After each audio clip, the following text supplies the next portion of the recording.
بسم اللہ الرحمن الرحیم۔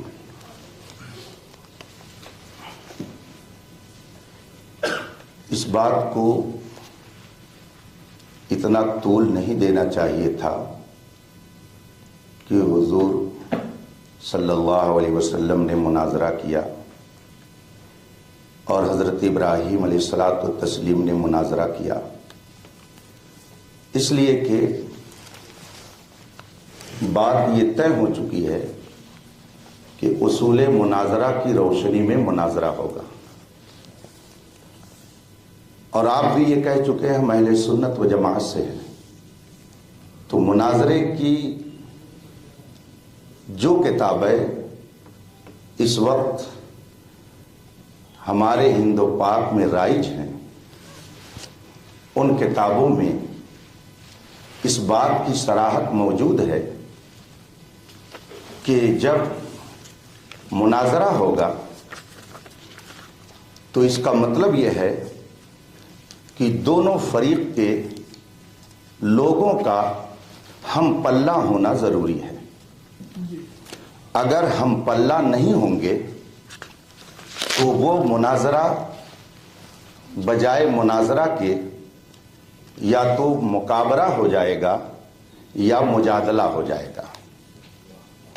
آپ بتائیں، اگر حضرت ابراہیم علیہ السلام نے مناظرہ کیا اور مناظرہ کی کتابوں میں یہ لکھا ہوا ہے کہ دونوں کا ہم پلہ ہونا ضروری ہے، تو کیا نمرود معاذ اللہ رب العالمین حضرت ابراہیم علیہ السلام کا ہم پلہ تھا؟ کیا فرعون حضرت موسیٰ علیہ الصلاۃ والتسلیم کا ہم پلہ تھا؟ کیا جو لوگ نجران سے رسول پاک کی بارگاہ میں آئے تھے وہ سب رسول پاک کے ہم پلہ تھے، برابر تھے؟ اگر کوئی مسلمان یہ سوچ لے تو پھر اسے اپنے ایمان کی بھی خیر منانی چاہیے۔ اس لیے آپ نے پتہ نہیں کہاں سے یہ جان لیا کہ انہوں نے مناظرہ کیا۔ آپ سے میں گزارش کروں گا کہ آپ حضرت ابراہیم علیہ الصلاۃ والتسلیم کے بارے میں فرما رہے ہیں کہ انہوں نے نمرود سے مناظرہ کیا۔ ناظرہ یناظرو، مناظرہ باب مفاعلت سے ہے۔ کیا قرآن کریم میں حضرت ابراہیم علیہ السلام کے واقعے میں ناظرہ کا ذکر ہے؟ یا حضرت سیدنا موسیٰ علیہ الصلاۃ والتسلیم نے جو فرعون کے سامنے جا کر کے گفتگو کی اس میں مناظرہ یا ناظرہ یا یناظرو کا کلمہ ہے؟ یا رسول پاک صلی اللہ علیہ وسلم نے جو یہودیوں سے عیسائیوں سے گفتگو فرمائی اس میں مناظرہ ہے؟ آپ نے گویا قرآن کریم پر تہمت لگا دی، اتہام آپ نے رکھ دیا، اس لیے کہ جو لفظ قرآن میں نہیں ہے آپ نے اپنی طرف سے اسے شامل کر دیا۔ یہ بہت عجیب بات ہے۔ مناظرہ کی یہ کتاب ہے، آپ کا کیا نام محترم؟ آئیے میرے پاس آ جائیے، آ جائیے،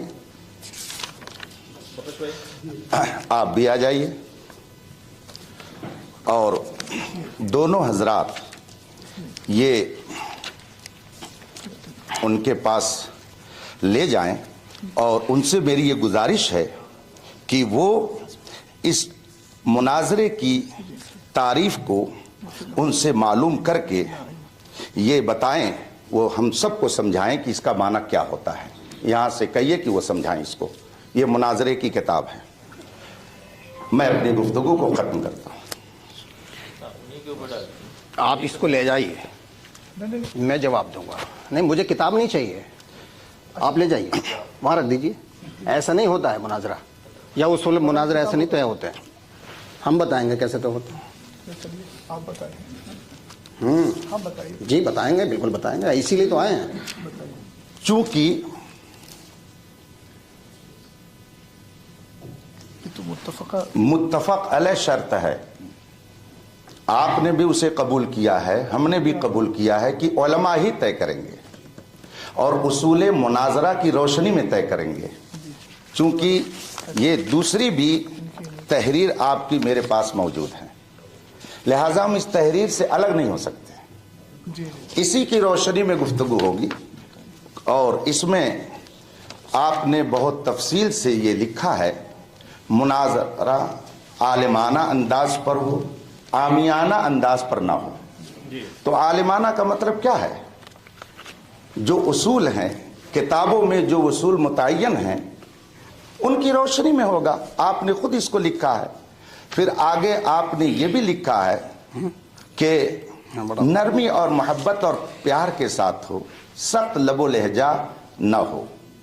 یہ خود آپ نے اس کے اندر تحریر کیا ہے اور دونوں فریق نے اس کو مانا ہے۔ تو عالمانہ انداز پہ مناظرے کا مطلب یہ نہیں ہوتا ہے کہ آپ کے سامنے اگر ہم نے کوئی بات رکھی ہے تو آپ اس کو یوں ہی نظر انداز کر دیں۔ آپ کو میں نے اصول مناظرہ کی جو کتاب پڑھی اور پڑھائی جاتی ہے، اپنے گھر کی بات نہیں کہی تھی، میں نے سب کو سنانے کے لیے کہا تھا تاکہ سب لوگ جان لیں۔ میں اگر اپنی طرف سے اسے پڑھ کے سناتا تو ممکن ہے کہ کسی کے ذہن میں یہ بات آتی کہ یہ اپنی طرف سے کچھ کہہ رہے ہوں گے، اس لیے میں نے ان کے پاس کتاب رکھ دی۔ اب پھر میں ان سے گزارش کروں گا کہ آپ ناراض نہ ہوں، اس لیے کہ ہمیں اور آپ کو آپس میں کوئی ذاتی عداوت لے کر کے نہ آئے ہوئے، نہ یہ لے کر کے جانا ہے۔ احقاق حق مقصود ہے، اظہار درستگی کے لیے ہے۔ آپ سے میں پھر گزارش کروں گا کہ آپ نے جو مناظرہ کی بات کی، تینوں ذوات قدسیہ کے حوالے سے باقاعدہ رسول کریم صلی اللہ علیہ وسلم کے لیے لفظ پوری دنیا کے مسلمان استعمال کرتے ہیں تو مباہلہ بولتے ہیں کہ رسول پاک نے مباہلے کی دعوت دی۔ آج تک کسی نے یہ نہیں کہا کہ رسول پاک نے ان سے مناظرہ کیا۔ میں تو قرآن کی بات کر رہا ہوں، قرآن کی روشنی میں میں بات عرض کرنا چاہوں گا۔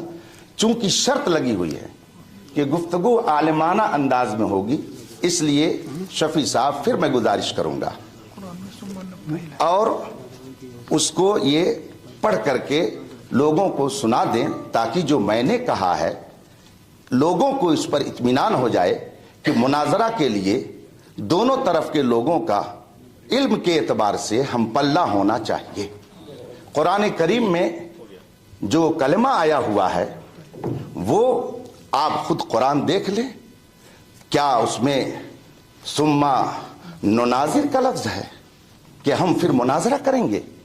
نہیں، آپ اٹھا کر کے سورہ بقرہ دیکھ لیجئے، ثم نبتہل، سورہ آل عمران ہے، ثم نبتہل، پھر آؤ ہم مباہلہ کریں۔ تو مباہلے کا ذکر ہے، مناظرہ نہیں ہے۔ اور اگر آپ مباہلہ اور مناظرہ کو ایک سمجھتے ہیں تو یہ آپ کی سمجھ تو ہو سکتی ہے مگر علماء کی سمجھ نہیں ہو سکتی۔ مناظرہ الگ چیز ہے اور مباہلہ الگ چیز ہے، دونوں کو ایک نہیں کیا جا سکتا ہے۔ یہ قرآن و حدیث کی روشنی میں پوری دنیا کے مسلمانوں پر واضح ہے کہ رسول پاک نے عیسائیوں سے مناظرہ نہیں کیا تھا، مباہلہ کیا تھا، اور آپ نے اسے مناظرہ کہہ دیا۔ پھر میں شفیع صاحب آپ سے کہوں گا کہ یہ کتاب ان کے سامنے رکھ دیں، یہ پڑھ کر کے سب کو اس کا مطلب بتا دیں کہ آخر جو میں نے بات کہی ہے اپنی طرف سے کہی ہے یا کہ اصول کی روشنی میں نے عرض کیا ہے۔ میں اپنی طرف سے کچھ کہنے کے لیے نہیں آیا، نہ آپ میرے مخالف ہیں، نہ آپ میرے دشمن ہیں، نہ آپ میرے بھائی ہیں۔ دنیاوی اعتبار سے آپ سب لوگ یہاں کے رہنے والے ہیں، مجھے بلایا گیا ہے۔ بشرط ایمان ہم سب ایک ہیں، اسی نقطۂ ایمان پر ہم گفتگو کرنے کے لیے آئے ہوئے ہیں۔ ذاتی عناد مناظرہ کی راہ میں رکاوٹ ہے۔ آپ نے حضرت ابراہیم علیہ الصلاۃ والتسلیم، حضرت موسیٰ علیہ الصلاۃ والتسلیم، خود رسول پاک صلی اللہ علیہ وسلم کے بارے میں جو کہہ دیا، قرآن میں تو اس کا ثبوت نہیں ہے۔ قرآن کریم میں ثم نبتہل کا کلمہ ہے۔ میں نے عرض کیا تھا کہ دونوں طرف کے لوگوں کا علمی اعتبار سے ہم پلہ ہونا ضروری ہے، یہ بات میں ان کے ذریعہ اس لیے اب تک پہنچانا چاہتا ہوں تاکہ کوئی یہ نہ کہے کہ میں ڈینگ مار رہا ہوں. میں مستند بات آپ کے سامنے پیش کرنا چاہتا ہوں، اس لیے لے جائیے، وہ پڑھ کر کے سب کو بتائیں. نہیں، آپ بول سکتے ہیں جب ٹائم ہو جائے. بھیا کتاب تب آتی ہے جب دونوں کی رضامندی ہوتی ہے. حضرت آپ کو معلوم نہیں ہماری رضامندی نہیں ہے تو ایسے کیسے لے لیں گے؟ آپ کو اتنا عقل شعور ہونا چاہیے. جب تک دونوں کی رضامندی نہیں ہوگی آپ کتاب نہ دے سکتے ہیں نہ لے سکتے ہیں. ہاں آپ بالکل دے دیجیے. ٹائم پورا ہوا کہ نہیں ہوا؟ بسم اللہ الرحمن الرحیم. عزیزان ملت اسلامیہ، ہمارے فریق مخالف نے بڑی اچھی طریقے سے احسن انداز میں رخ کو موڑ دیا. میرا سوال تھا کہ آپ قرآن اور حدیث کی روشنی میں یہ ثابت کریں گے کہ مناظرے کے لیے یا مناظر کے لیے سند کا ہونا ضروری ہے. لیکن حضرت نے کوئی جواب نہیں دیا، نہ قرآن کی آیت پڑھی اور نہ ہی حدیث پڑھی. ہمارے لیے سب سے پہلے کتاب اللہ ہے، اس کے بعد کتاب رسول ہے، یعنی سنت رسول، سنت محمد مصطفیٰ صلی اللہ علیہ وسلم، حدیث رسول. تو نہ تو مفتی صاحب نے قرآن کے حوالے سے سند کا ذکر کیا اور نہ ہی حدیث کے حوالے سے سند کا ذکر کیا. ابھی لفظ یہ مناظرے پر بحث نہیں چل رہی، ہم بتائیں گے کہ اس کا جو ہے معنی کیا ہے، لغوی معنی کیا ہے، اصطلاحی معنی کیا ہے، کون سے باب سے ہے. ہمیں سب معلوم ہے، بتائیں گے، اس میں الجھانے کی کوشش نہ کریں آپ. دوسری بات یہ کہ آپ کہہ رہے تھے کہ فریق مخالف نے طول دے دیا. طول دیا ہے آپ نے، ہم تو بہت اختصار کے طور پہ بات کر رہے ہیں، بڑی سمجھداری سے بات کر رہے ہیں، اپنے زیادہ مواد کم لفظوں میں پیش کر رہے ہیں. اور آپ جو ہے نا طول پکڑ کے، آپ کی جو ہے نا کلام زیادہ ہے لیکن اس میں مواد نہیں ہے. ہمارا صرف ایک چھوٹا سا سوال تھا، قرآن اور حدیث سے سند کا ذکر دکھا دیں کہ عالم کے لیے، مناظر کے لیے سند کا ہونا ضروری ہے.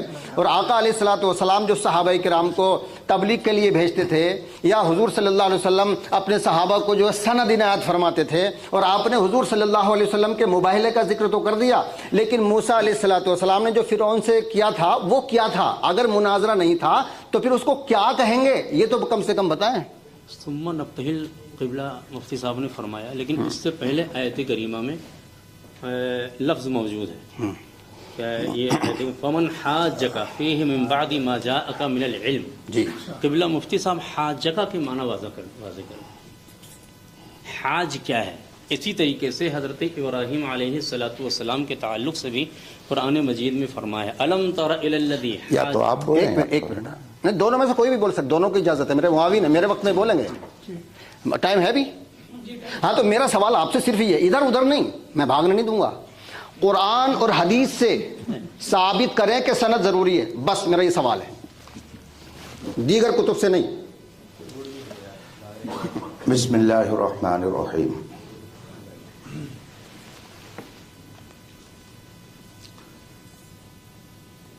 جب آپ نے اپنے آپ کو اہل سنت و جماعت سے کہہ دیا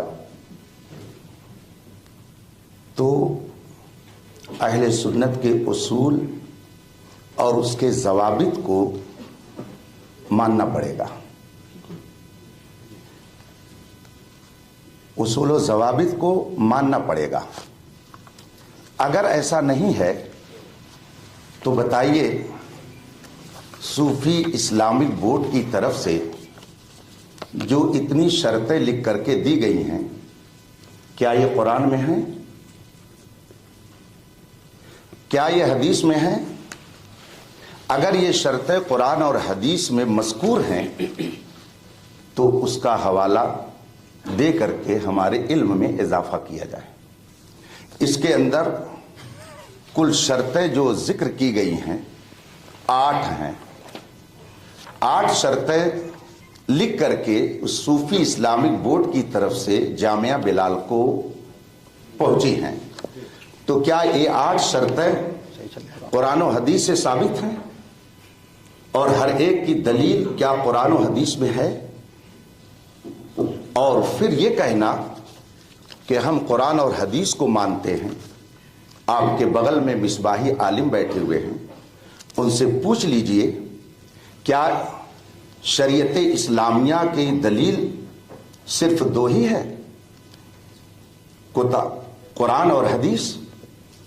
اس کے علاوہ کیا اور دلائل نہیں ہیں جن سے احکام شریعہ کا ثبوت ہوتا ہے؟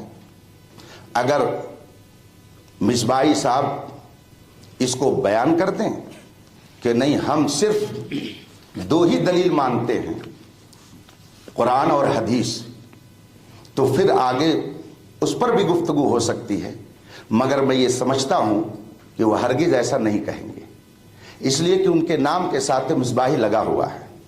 انہوں نے اصول الشاسی پڑھی ہوگی، پہلے صفحے پر لکھا ہوا ہے ادلہ شرعیہ 4 ہیں، یعنی 4 ایسی چیزیں ہیں جن سے شریعت کے احکام کا ثبوت ہوتا ہے۔ آپ 2 کہہ رہے ہیں، جبکہ اہل سنت کی جملہ علماء اس بات پر متفق ہیں، جتنے سنی علماء ہیں سب کا اس بات پر اتفاق ہے کہ احکام شرعیہ کے دلائل 4 ہیں: قرآن، حدیث، اجماع امت اور قیاس، جس کو قیاس شرعی کہا جاتا ہے۔ تو آپ صرف 2 کی رٹ لگائے ہوئے ہیں، تو اگر آپ 2 کے منکر ہیں تو پھر آپ کا اہل سنت سے اپنے آپ کو بتانا بھی محل نظر ہوگا۔